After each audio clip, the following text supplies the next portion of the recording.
தவிக தலைவர் விஜய் திருச்சியில் road show சென்றார். சாலையில் திரண்டிருந்த பொதுமக்கள் மற்றும் கட்சி தொண்டர்கள் விஜய்க்கு உற்சாக வரவேற்பளித்தனர்.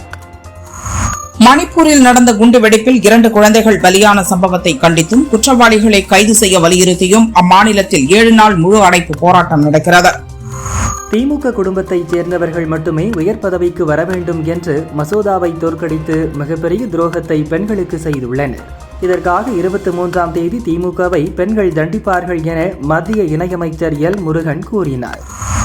தவிக தலைவர் நடிகர் விஜயின் மனைவி சங்கீதா விவாகரத்து கேட்டு தாக்கல் செய்த மனு நாளை விசாரணைக்கு வரவுள்ளது. இதற்காக செங்கல்பட்டு குடும்ப நல கோர்ட்டில் விஜய் நேரில் ஆஜராக வாய்ப்புள்ளதாக தகவல் வெளியாகியுள்ளது. ஏழைகளின் வறுமையை பயன்படுத்தி ஆளுங்கட்சி எம்எல்ஏ மருத்துவமனையில் கிட்னியை அபகரித்தனர். திமுக அரசே அதை உண்மை என்று சொல்லியது. ஆனால் நடவடிக்கை எடுக்கவில்லை என திருச்செங்கோட்டில் எடப்பாடி பழனிசாமி பிரச்சாரம் செய்தார்.